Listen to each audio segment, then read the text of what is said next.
Hi hello నమస్తే. ఇరుముడి కట్టి మన దేశ రాష్ట్రపతి ద్రౌపది ముర్ము గారు శబరిమల ఆలయాన్ని దర్శించుకోవడం కూడా అన్ని రిచువల్స్ పాటిస్తూ హై సెక్యూరిటీ మధ్య ద్రౌపది ముర్ము గారు దర్శనం చేసుకున్నారు. కానీ గతంలో స్త్రీలు ఎంటర్ కావద్దు ఈ టెంపుల్ కు చాలా ప్రొటెస్ట్ చేశారు. కానీ ద్రౌపది ముర్ము గారు 2018లో సుప్రీంకోర్టు ఇచ్చిన ఆర్డర్ ని బేస్ చేసుకొని ఆమెను వెళ్ళి దర్శనం చేసుకోవడం జరిగింది. ఇది symbol of equality and faith గా చెప్పుకోవచ్చు. ఫస్ట్ టైం ద హిస్టరీలో మొత్తంలో కూడా ఇలా రాష్ట్రపతి వెళ్ళి దర్శనం చేసుకోవడము, ఆమె తిరిగి వస్తున్నప్పుడు ఆవిడ విమానానికి ప్రమాదం జరిగిందని కూడా చెప్తూ ఉన్నారు.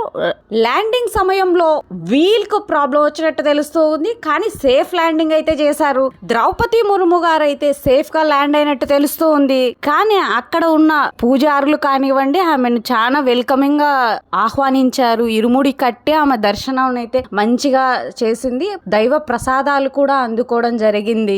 అక్కడ ఆలయం వాళ్ళు మాత్రం శబరిమల అయ్యప్ప వుడెన్ కార్వింగ్ అయ్యప్పని కూడా ఇవ్వడం జరిగింది. ఇటువంటి మోర్ ఇంట్రెస్టింగ్ వీడియోస్ కోసం please do subscribe my channel. ధన్యవాదాలు.